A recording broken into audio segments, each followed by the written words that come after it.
What's up guys, it's Josh One with ENC. Today we're going to show you how to change fork springs on your RTR forks.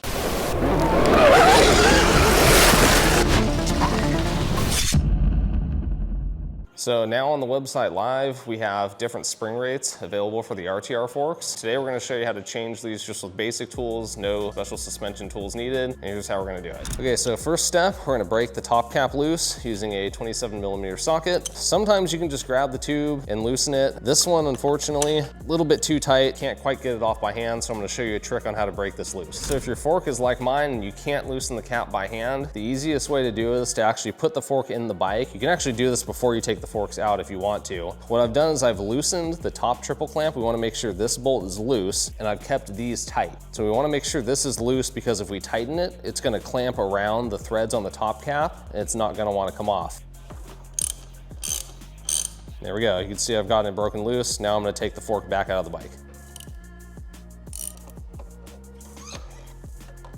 Okay, so next what we're gonna do is loosen this steel jam nut. And to do that, we're gonna loosen the jam nut and we're gonna hold the aluminum piece up here.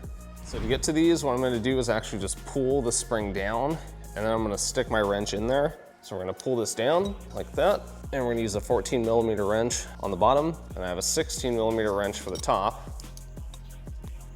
We're just gonna break that loose.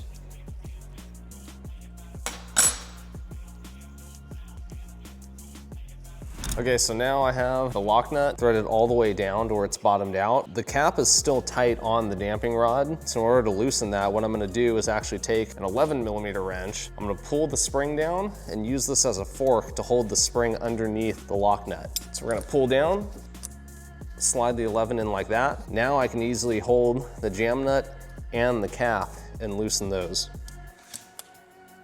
14.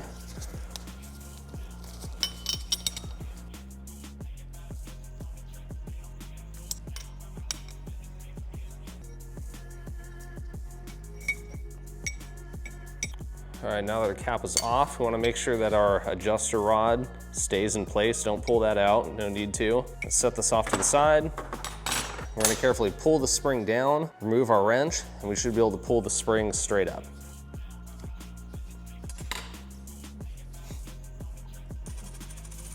We can pull our spring just like that. Now remember that spring is going to be covered in oil, so be ready and set that somewhere where the oil can't drip all over the place. Another important point, guys, when you get to the stage where the cap is off the fork, make sure you keep your fork vertical. Don't tip it over to the side or anything like that because there is a bunch of oil in there that will spill out and make a mess. So make sure you're keeping your fork vertical and we'll keep all the oil in place. Another important point, guys, if you have any old Loctite on your threads like this, make sure we get all that removed and cleaned up. Okay, so I have my new fork spring. I'm gonna slide that over the damping rod just like this. Now if the damping rod falls down the fork like this, that's okay. So now that we have our new spring in, you can see that the damping rod has fallen down. That's okay, not a problem. The easiest way to do it, this damping rod holding tool from Motion Pro. So we're just gonna bring this over the top, thread it onto our damping rod a little bit. Now we can retrieve the damping rod. Just like that, super easy. If we don't have this tool, we're gonna show you another way to do it. So if you don't have the damping rod holding tool, we're gonna show you a method just using basic screwdrivers. It's a little more cumbersome, a little more difficult, but you can do it this way. So what I'm gonna do is take my 2 screwdrivers. You can see I've clamped the fork in a vise just to hold it vertical. I'm gonna carefully walk this up just a bit, grab with my other screwdriver, and we're basically gonna go up the spring kind of like a ladder and just go slowly. And then once I have this nut exposed, I'm gonna grab from down there. We're just gonna go up like that, rung by rung. So now that I'm nearing the top, I'm actually gonna take my top cap and the spring seat. So don't forget there is a spring seat on here as well that needs to go on top. Take my top cap, slide it on there. And what we need to do is get the damping rod high enough and compress the spring a bit so we can start to thread this cap back onto the damping rod. So I'm gonna keep going up. Now I'm starting to thread the cap onto the damping rod. I go as far as I can. Now the top cap is threaded on a little bit. I'm gonna pull this up, pull the spring down, and take my same 11mm wrench and slide it under the jam nut just like that. I'm gonna finish threading the top cap on.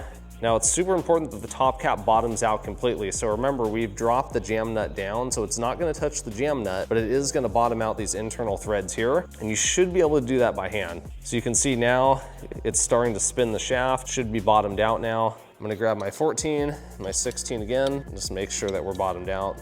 Should be good there.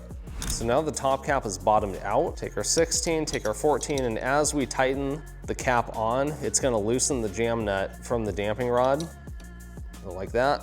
And now we can just hold our 14 and rotate. So make sure you keep an eye on your wrench down here, make sure it's not slipping off. Everything looks okay. So now our jam nut is tightened against the top cap. We're gonna give it a little bit of a final torque here. So now these are bottomed out. It's kind of cumbersome to kind of get like that and try to tighten. So what I like to do is take my 2 wrenches, get them close together like this, and just kind of pinch. Doesn't need to be crazy tight, tight enough. We don't want that coming loose. Pop our spring down, take our wrench out, and there we go. All right, now that our spring's in, our top cap is tightened and the jam nut's tightened against it. I'm just gonna slide our lower fork tube back up and thread the top cap into it. We're just gonna give it a final torque here. That should be fine. If you want to, you can put it back in the triple clamp and basically do the reverse of what we did to loosen it. These really don't need to be very tight. There's no ring that seals in here that's independent of how tight the top cap is. We just don't want it coming loose. So if you're able to hold it, give it a little bit of torque, that should be just fine. All right, guys, that's a wrap for today. We've successfully installed our new fork springs. I've gone around, made sure I cleaned up all the oil off the fork tube. We wanna make sure, especially these areas that go under the triple clamps, that these are clean so we get a solid clamp. That's it for today. Keep an eye on the channel for more tech tip videos.